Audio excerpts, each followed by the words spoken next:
I want to talk about Queen Esther, which might strike you as a little odd since we are in the month of Tevet in January and not anywhere close to Purim in the month of Adar. But the reason I want to talk about Queen Esther is I recently learned or was reminded of the fact that Esther was taken into Ahasuerus's palace. She was chosen to be his queen in the month of Tevet. The Megillah specifically lists this, and it's just left without any further explanation, but it was in the month of Tevet, this dark time. So Esther is brought into the palace. She's left pretty much in a harem with the other women, and she's there. Specifically, the Megillah also says that this was in the 7th year of Ahasuerus's reign.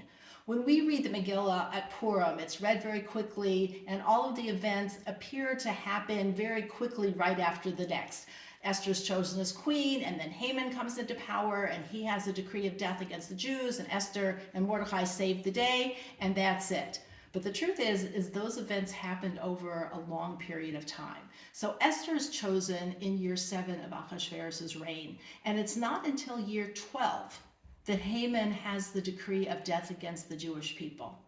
What was Esther doing for 5 years? Wondering why she was there. Why had she been chosen and she's away from her family? She's not with the rest of the Jewish people. And the truth is, she really is like a hostage, unknown what her purpose is until Mordecai puts it out for her when she has the mission to save the Jewish people. So what does this say to me and makes me think of is a lot of times we're in situations and we don't know why we are in them. Why am I in this job? Why am I in this situation? What's happening? And our society now is so used to quick results and things happening quickly. Even, on a regular basis when I check my phone to see what's happening in the news, we expect things to be progressing quickly and what's happening and how's it going to end. The truth is that the span of time and how our own lives unfold, Jewish history, is that there is a slow process going on and we don't really know what it is. Obviously, when the time comes, it is crucial that Esther was the one who was there, that she was the queen, that she was the one who was able to save the Jewish people, and she had no way of knowing that for 5 years before any of those events happened. So during this month of Tevet, when we're kind of literally in the dark, it's cold, it's dark, that this is also a reflection of our own personal circumstances, the situation in the world. We're in the dark. We don't know why are things the way they are. When is it going to work out? What are we supposed to be doing? So when we remember that wherever we are, whatever the time period is, whatever our situation, there is something that we are supposed to do, that there's something that we can work on.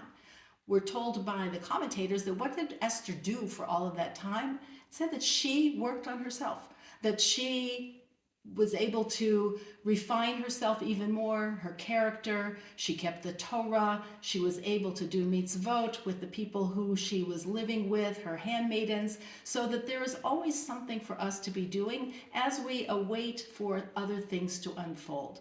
When we have that understanding, that gives us a sense of emunah, of faith and trust in Hashem, that there is a time frame that we are not aware of, but that we are never lost, we're never in the wrong place, we're never stuck, because she could have thought, I am stuck in this palace forever, but without knowing what her eventual mission was going to be. But she works on herself that whole time, and then she is ready to be the queen, and not only the queen of Ahasuerus, but really the queen of the Jewish people, the royalty, the leader, the one who is able to muster her courage and her strategy to save the Jewish people. So who knows if she hadn't been in the palace that whole time, in those very unusual circumstances that didn't seem conducive to any kind of particular growth, were precisely the place that she needed to be to do what she eventually did.